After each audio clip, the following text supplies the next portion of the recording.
आपसे ये जानना चाहते हैं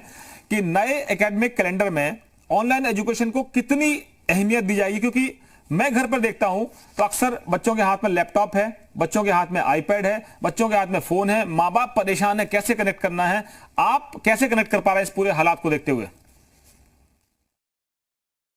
जो परिस्थितियां हैं, जो आप कह रहे हैं कि ऑनलाइन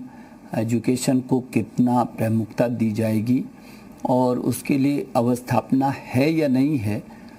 पहली बात तो ये है कि जो परिस्थितियां बनी हैं वो परिस्थितियां ऐसी बनी हैं कि हमारी मजबूरी है कि हमको ऑनलाइन शुरू करना पड़ा वर्तमान स्थितियों में। और मुझे लगता है, मुझे ये कहते हुए खुशी है कि हम लोगों ने कम समय में जिस सीमा तक हम कर सकते थे उस सीमा तक हमने किया। छात्रों को जो ऑनलाइन हम दे सकते थे उसके लिए पाठ्यक्रम, उस पाठ्यक्रम को दिया, चाहे स्कूली शिक्षा में हो चाहे उच्च शिक्षा में हो। हमने दीक्षा प्लेटफॉर्म पर, हमने ई पाठशाला के माध्यम से, हमने स्वयं के माध्यम से, हम स्वयं प्रभा के माध्यम से जो भी हम पाठ्यक्रमों को दे सकते थे वो हमने दिया। और मुझे खुशी है कि मेरे सभी अभिभावकगण और अध्यापकगण मिल करके छात्रों को जो हमने संशोधित थोड़ा सा वैकल्पिक कैलेंडर दिया उनको, उस आधार पर वो अपना पाठ्यक्रम चला रहे हैं, उच्च शिक्षा में पाठ्यक्रम पूरा कर रहे हैं और स्कूली शिक्षा में भी जिनकी परीक्षाएं हो चुकी हैं वो आगे कर रहे हैं, जिनकी परीक्षाएं नहीं हुआ वो उसकी तैयारी कर रहे हैं। तो मैं सोचता हूं कि ये जो ऑनलाइन शिक्षा है ये तो कोरोना तो हमारे लिए इस रूप में आ रही है कि जब इस चुनौती को हम अवसरों में तब्दील कर रहे हैं और आज पूरे देश नहीं पूरी दुनिया हमको देख रही है।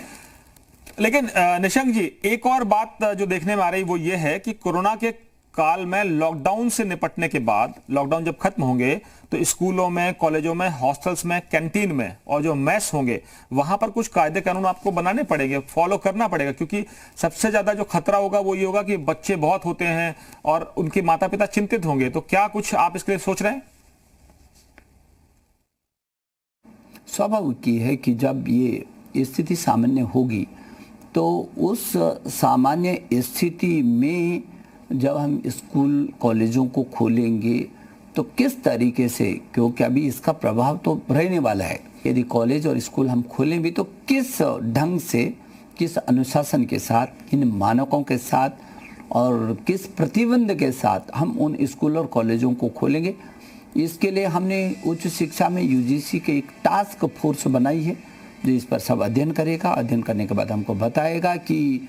किस तरीके से यदि कॉलेज खोले जाएंगे तो क्या होगा, पाठ्यक्रम का किस स्वरूप में होगा, छात्रों को आ करके किस ढंग से बैठने की होगी, जाने आने यातायात तो सभी व्यवस्थाओं पर एक एक छोटी सी छोटी चीज़ पर अध्ययन होगा। ऐसे ही हम लोगों ने